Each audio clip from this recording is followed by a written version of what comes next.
చెప్పరు. మీరేం చెప్తారు, ఏది గెలుస్తుందంట? నేను చెప్తే కాంగ్రెస్ ఇది జగమే గెలుస్తాడని నా ఉద్దేశం. అన్నం పెట్టోడికి అయితే రేపు వచ్చేవాడు సున్నం పెట్టవచ్చు, అన్నం పెట్టవచ్చు.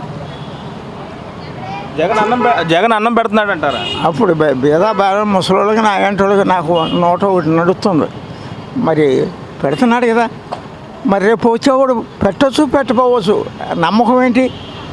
ఇవాళ ఎలక్షన్లో అంతా మాయా బజారే. నా సర్వీసులో అన్న గెలిచేదాకా ఒక రకం, వాడేదాకా ఒక రకం. అందితే కాళ్ళు లేకపోతే జుట్టు. జగన్ గెలుస్తాడని. ఆ పైగా నేను చిన్నప్పుడు నాకు ఓటు పుట్టిన కానించి కాంగ్రెస్కి వస్తానికి నేను నా ఒకటే ఉన్నాయి, 10 ఉన్నాయి నా తరఫున ఉన్నాయి. నేను ఇళ్ల ప్లాన్లు వేస్తాను. సిద్ధాంతి గృహవాస్తు సిద్ధాంతిని రౌతుల వెంకటేశ్వరరావు సిద్ధాంతి గారంటే నా ఉన్నాయి. నేను నా తరఫున నా మంచితనాన్ని వేసేవాళ్ళు ఉన్నారు. అది తప్పదు. జగమే గెలుస్తాడని నా ఉద్దేశం. వేస్తే వస్తానికి అదేనండి. టీడీపీ వస్తుంది అనుకుంటున్నాను. ఎందుకని?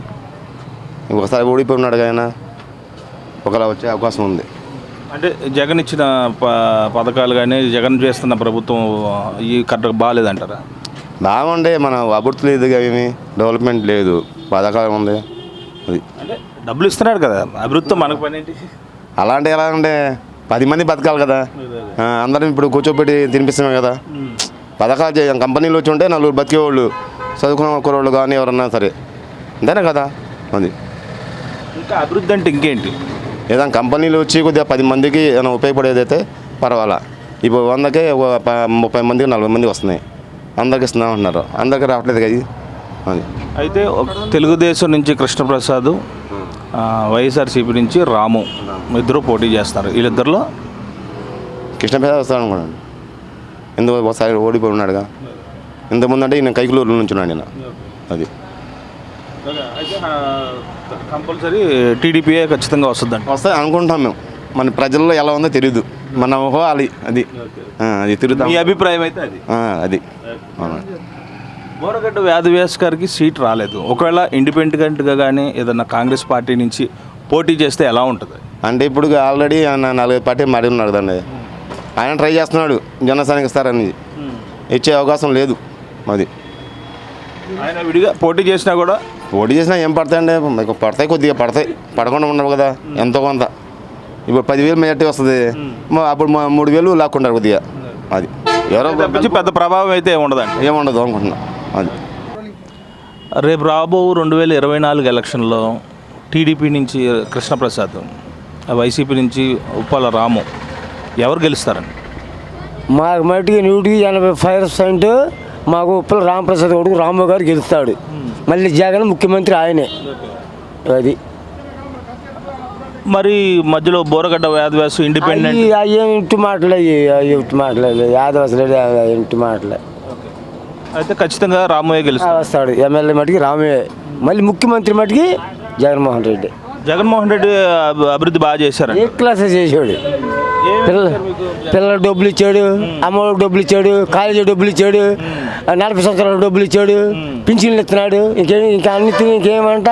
మరి రోడ్లు వేయలేదు, కంపెనీలు లేవు, ఉద్యోగాలు లేవు అంటున్నారు కదా. గెట్టినప్పుడు 100 మంది 100 మాటలు మాట్లాడు. నువ్వు నాకంటే గెడదు, నువ్వేం చేసావు అంటే దగ్గర నీకు తింటా, నువ్వేం చేసావు నాకు అంటా నేను. ఏంటి పోయేసిన? అయితే ఖచ్చితంగా మళ్ళీ రాము వస్తాడు పెడన్లా అని మాత్రం గ్యారంటీ. ఇక అది షూర్. ఓకే. ఒక పక్కన రాము, మరో పక్కన కృష్ణప్రసాద్ ఇద్దరు పోటీలో ఉన్నారు. ఎవరు గెలుస్తారంట? మా లెక్క ప్రకారం అయితే ఉప్పాల రామప్రసాద్ గారు కొడుకు ఉప్పాల రాము గారు గెలుస్తాడండి. ఎందుకంటే జగనన్న చేసిన సంక్షేమ పథకాలను బట్టి అని గెలుస్తాడు. జగనన్నే ముఖ్యమంత్రి అవుతాడు, రాము గారు ఎమ్మెల్యే అవుతాడు, అంటే సమస్య లేదు. పెడ నియోజకంలో పక్కాగా వైఎస్ఆర్సీపీ జెండా ఎగురుద్ది. అది వచ్చే ఎలక్షన్లో జగనే గెలుస్తాడు. 170, 175 గెలుస్తాడు పక్కాగా. అంటే కృష్ణప్రసాద్ ఇక్కడ ఉప్పాల రాము ఇద్దరు పోటీ చేస్తున్నారు పెడ నియోజకవర్గం నుంచి. హోరుహోరీగా ఉంటుందండి. ఇద్దరు ఒకటే క్యాస్ట్ కాబట్టి, ఇద్దరు వీళ్ళే కాబట్టి హోరుహోరీగా ఉంటుంది. ఎవడు రాజు ఎవడ మంత్రి చెప్పలేదు. జగనే పైన సీఎం అవుతాడు. జగనే సీఎం అవుతాడు పక్క. ఎందుకనంటే జగన్ చేసే పనులు అలా ఉన్నాయి, దానివల్ల అవుతాయి. ఏం చేసి అన్ని పథకాలు ఇస్తున్నాడు కదండి, ఏ పథకాలు ఆపుతులేదు కదా. లాక్డౌన్లో ఇచ్చాడు, కరోనాలో ఇచ్చాడు, ఇప్పుడు ఇస్తున్నాడు. ఉన్న హామీలన్నీ వదిలేసేస్తున్నాడు. ఏ ఆపలేదు కదా, జగన్ అన్నే వస్తాడు. మగవాళ్ళు వేయక్కర్లేదని ఆడవాళ్ళు గెలిస్తే ఆడవాళ్ళు వేస్తే వచ్చేస్తాడు జగన్.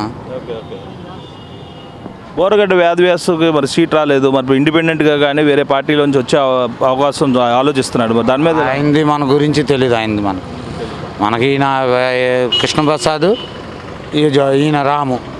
ఆయన మనకి పెద్ద పెడంలో ఆయన టచ్లో ఉండరు, వీళ్ళే టచ్లో ఉంటారు.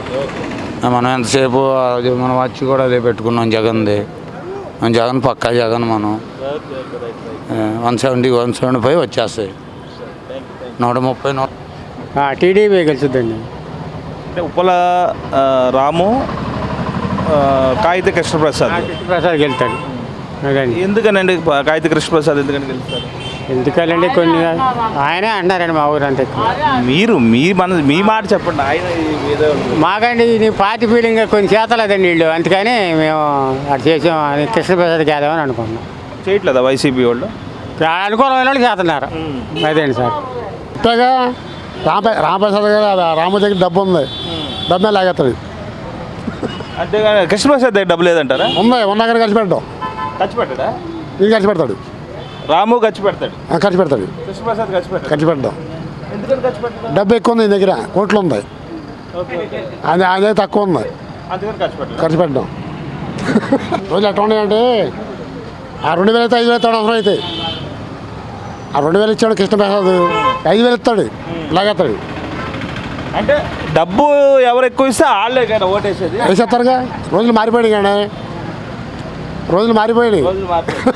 అంటారు నాకు అక్కర్లా, నేను తెలుగుదేశం అయినా సరే పార్టీని బట్టి ఆయన గెలుస్తాడు అన్నా. నేను అచ్చంగా వేసే తెలుగుదేశం అనేది, నా తెలుగుదేశం పార్టీ నాది. డబ్బు పరంగా కలిసి లాగేస్తాడు. ఉప్పాల రామయ్య గెలుతాడండి. ఎందుకంటే ఇద్దరు సమయం ఈయన గెలుతాడు కానీ కాకపోతే వాళ్ళ చేతిలో 2 పదవులు ఉన్నాయి. 2 పదవులు ఉండి పనులు చేయగల సమర్థత్వం వాళ్ళ దగ్గర ఉంటుంది. ఈయన గెలిచి ఇక్కడ గెలిచిన పైన ఇది వచ్చినా సుఖం లేదు. అది పరిస్థితి. రాము అయితే పెడలో ఖచ్చితంగా గెలుతూ అన్నది సమస్య. ఇద్దరు పోటాపోటీ కాకపోతే వాళ్ళ చేతుల్లో 2 పదవులు ఉన్నాయి కాబట్టి కొద్దిగా మెజార్టీ ఏమైనా కలుగుతున్నాము అంతే. అదే ప్రజల్లో అయితే ప్రభుత్వం మీద వ్యతిరేకత ఉందంటారా? కృష్ణప్రసాద్ మీద ఉంది, జనాలకి ఉంది. కాకపోతే అంటే వీళ్ళ దగ్గర 2 పదవులు ఉండటం వలన అది అట్లా ఉంటుంది. అది వైసీపీ గెలిచితే నమ్మకం ఉంది బాగా పెడన్ మట్టుకు. ఎందుకని అంటారు? అంటే కొద్దిగా లేబర్ ఏరియా కాబట్టి కొద్దిగా డెవలప్మెంట్ జరుగుతుంది. లేబర్కి బాగా ఉంది ఇక్కడ, గవర్నమెంట్ ద్వారా లేబర్కి కొద్దిగా బాగుంది అది.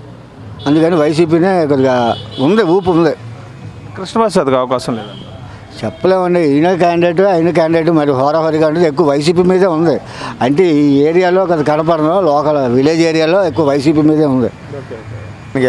తెలుగుదేశానికి వైసీపీ పాలన లేదంటారా? ఉండా లేకపోయినా మనకు అలాంటి లేదు. కృష్ణప్రసాద్ అది పక్కన రాము, ఇంకో పక్కన కృష్ణప్రసాద్ కదా, ఇద్దరు ఒకే సామాజిక వర్గం అయినా సరే టీడీపీ గెలుస్తుంది అంటారా? వైసీపీ గెలుస్తుంది? టీడీపీకి వెళ్తుంది. టీడీపీ ఎందుకని? గవర్నమెంట్ సరిగ్గా చేయలే ఈసారి, అంతా రాజకీయం ఏంటి. అమ్మఒడి ఇవన్నీ ఇస్తున్నారు, ఇచ్చినా తక్కువే. గవర్నమెంట్ మీద గవర్నమెంట్ తక్కువే. చాలా పథకాలు తీస్తారు కదా అది. సో ఎందుకని అసలు ప్రభుత్వం మీద వ్యతిరేకత ఉందంటారు? బాగా వ్యతిరేకత ఇదే, రెవల్యూషన్ ఎక్కువ ఉంది ఈ గవర్నమెంట్లో. అది అంటే ప్రజలకు శుభ్రంగా పరిపాలించలేదంటారా, లేకపోతే అభివృద్ధి చేయలేదా? ఇచ్చారు కదా పథకాలు, బాగానే ఇచ్చినట్టున్నారు. పథకాలు బాగానే ఇచ్చారు, అభివృద్ధి మాత్రం శూన్యమే కదా. అది ఏది రాజధాని ఉందా? లేదు. ఏదో 3 రాజధానులు అన్నారు, ఒకటి కూడా లేదు కదా. అది అయితే కృష్ణప్రసాద్ కంపల్సరీ వస్తాడు. ఓకే.